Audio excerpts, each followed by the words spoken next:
Yo, what's going on, guys? What's Homer Millen back again? I'm recovering from a cold, so hopefully my voice doesn't sound too nasally and it's somewhat tolerable. But today I wanted to talk about my biggest regrets as a Yu-Gi-Oh collector. I've been collecting for basically 5 years now. Next month I'm going to post my 5 year collection video. It's going to be big. It's going to be great. It's going to show some stuff that I haven't shown before. But today I wanted to talk about some of the regrets I have.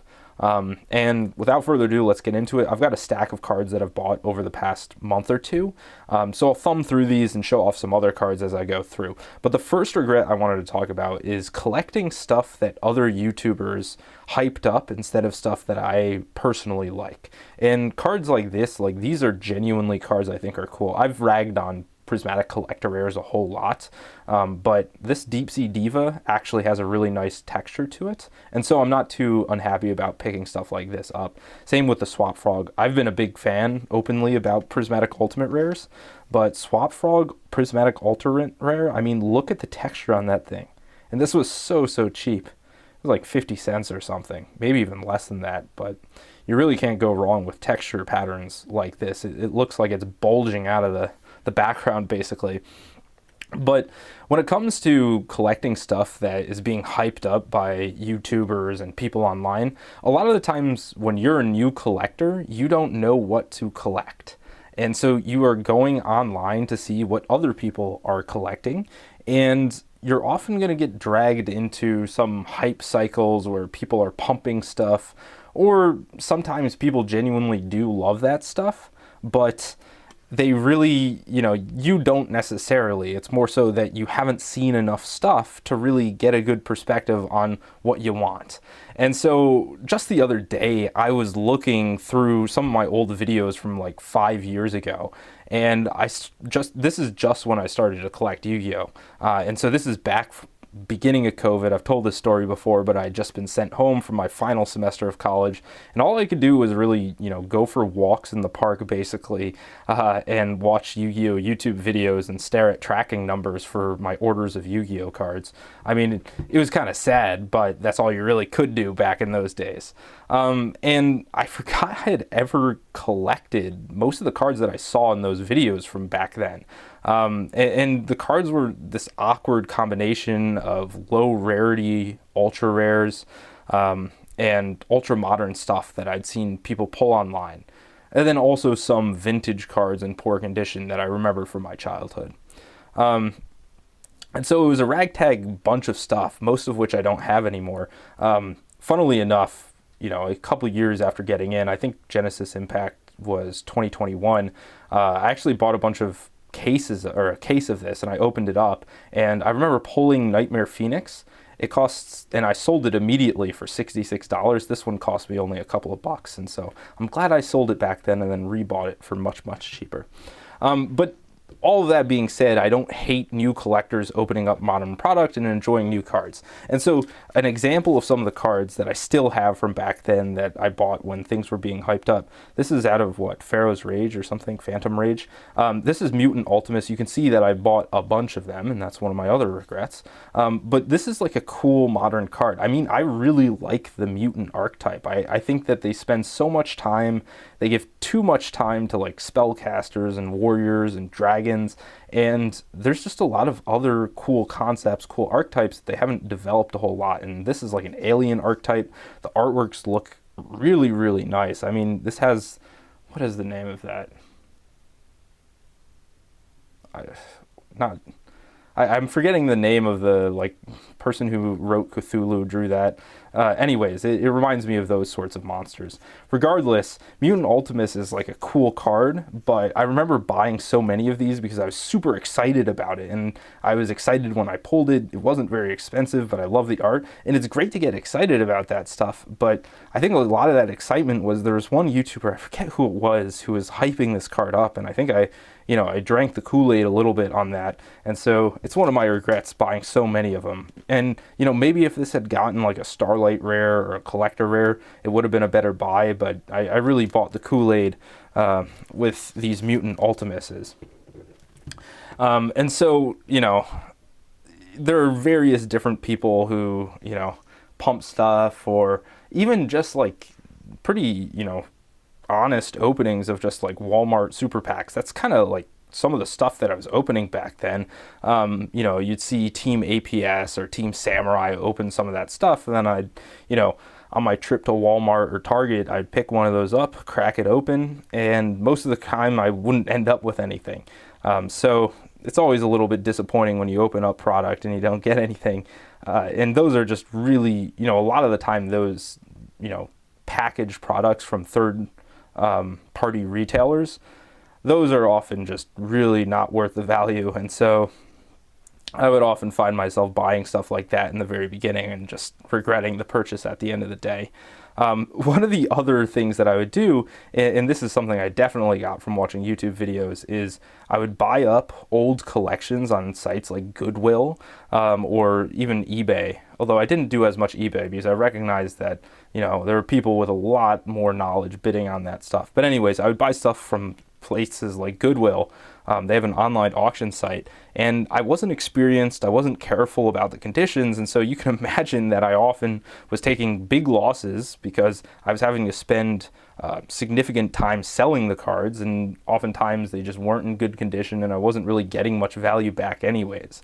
And so I guess it helped me pass the time during COVID, but it definitely wasn't the play. It was just, you know, I ended up putting some of those old vintage cards that weren't in great condition in those binders in the beginning, and you know, that was a way for me to get my hands on vintage cards, but I would have been better off just buying them outright than trying to buy these huge collections where I didn't really know what I was buying and spending all this time selling it off. And back then I didn't really have the infrastructure built to really sell and package cards nicely.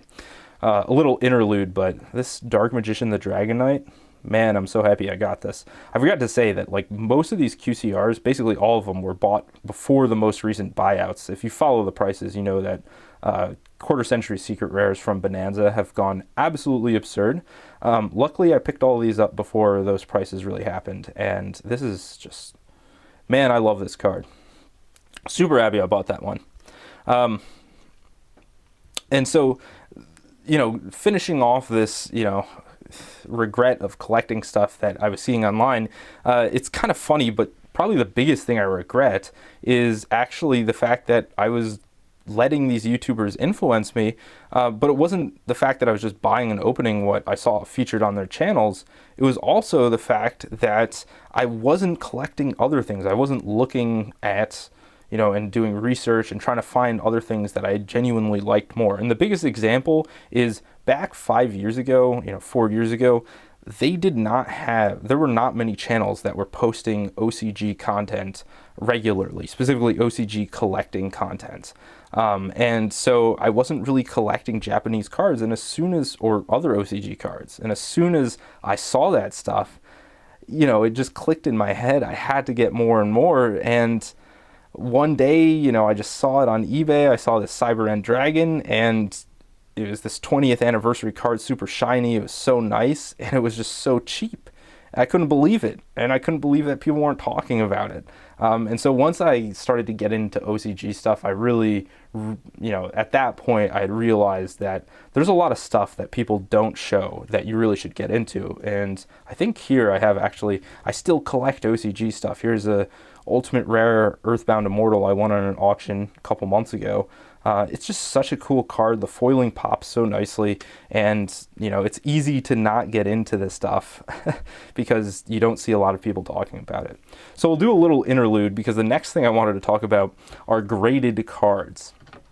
So this is definitely related to getting, you know, influenced by YouTubers hyping stuff up, but the sad reality is that I regret buying most of the graded cards that I've purchased over the years.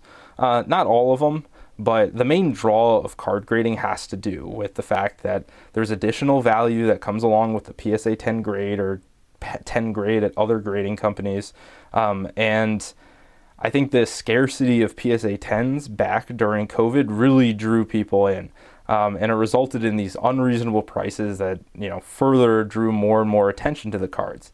And so I need to clarify, I'm not against graded cards in principle. I think there's a reason to collect, you know, I think it's reasonable to collect a number of your favorite cards in graded slabs, a small number. And I still have graded cards in my collections, but there's still a couple where, I've made these purchases over the years and I don't really know why I still have them. I mean, I love Vinamanaga Collector Rare. It's one of my favorites.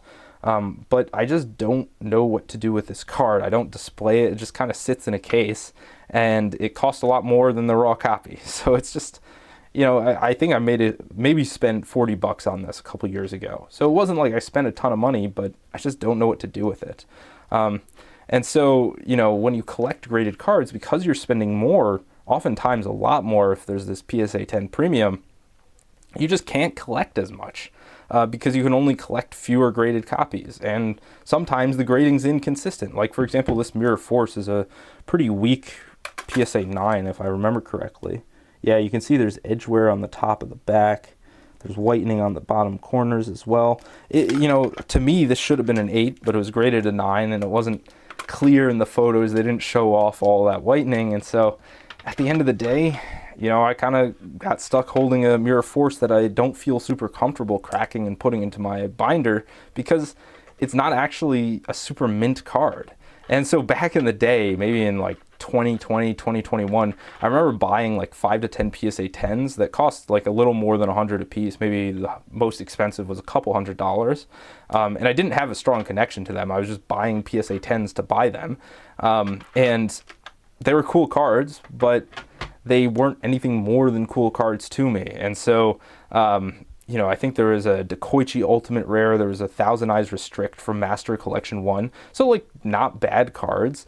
But I realized eventually, like a couple years later, I don't really care about those things. Luckily, it wasn't too much later. I think it was like 2021, 2022, before it was still in like the peak COVID hype.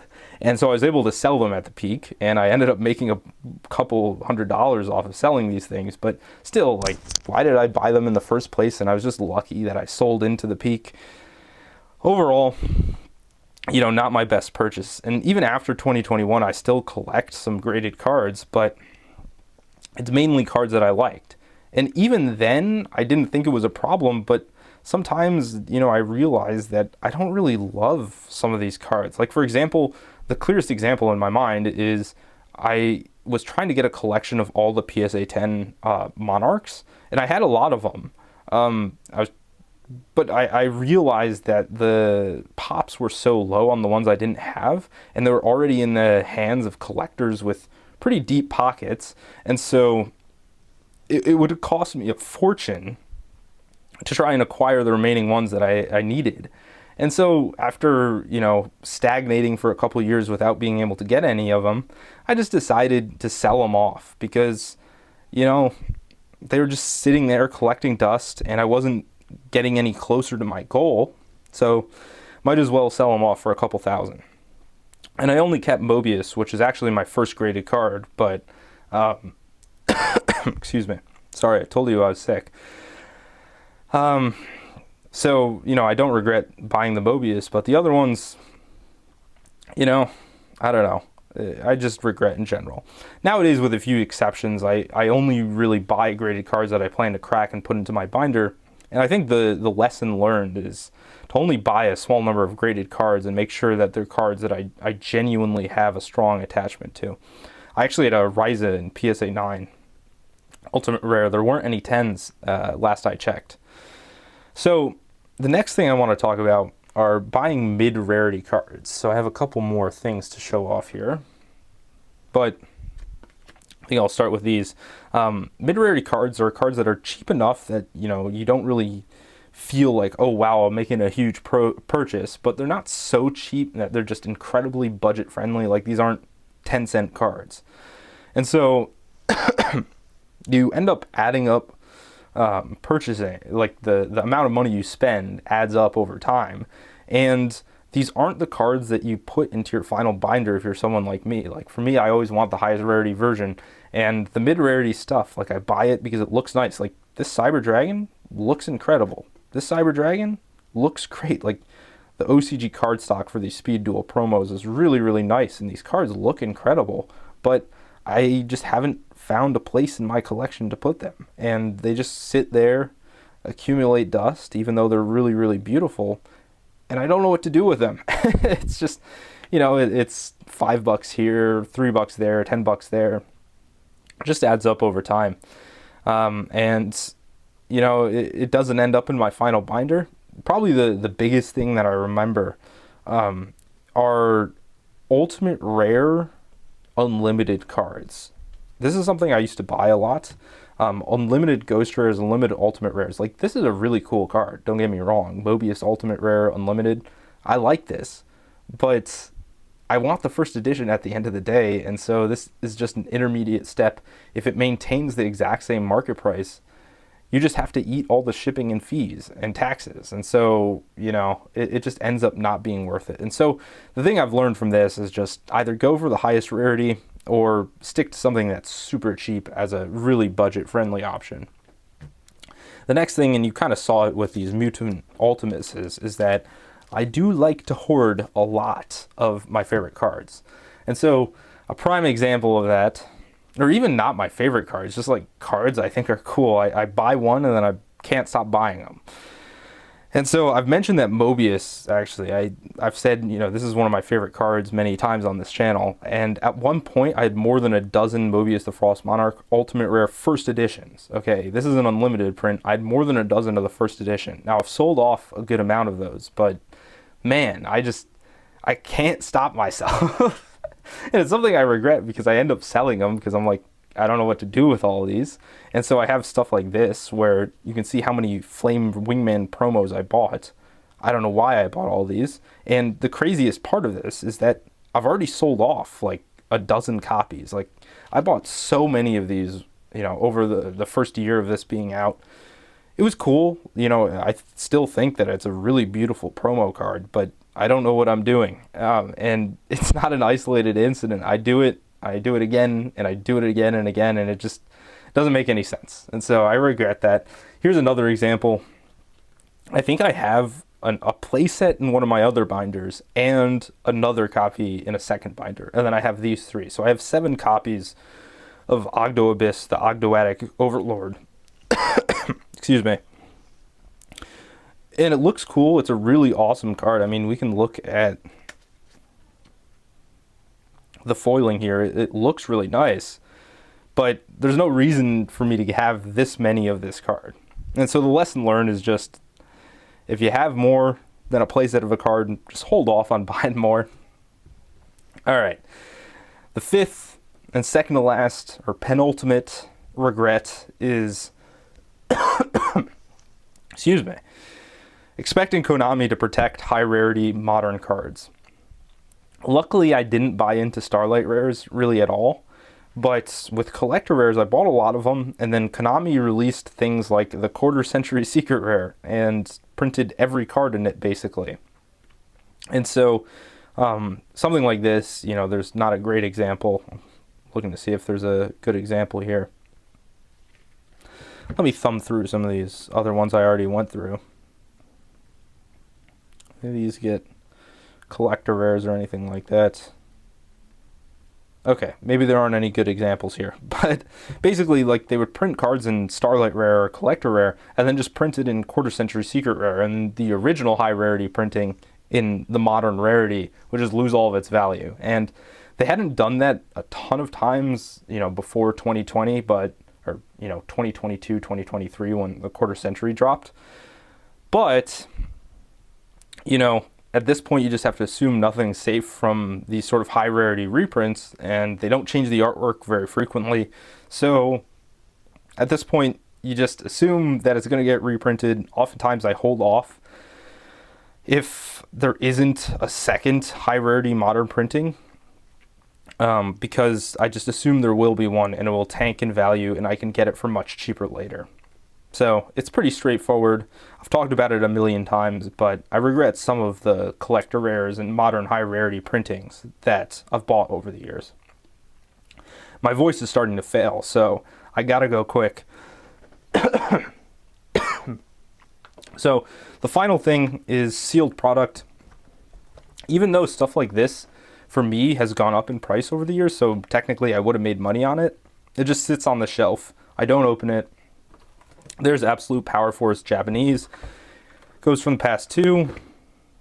And then I have other booster boxes. I won't show them. My voice is dying, so I gotta end it here. It's been 20 minutes. Thanks for watching, guys. It's been your boy, Watomar Melon. Let me know what your regrets are, and I'll see you guys in the next one. Peace out.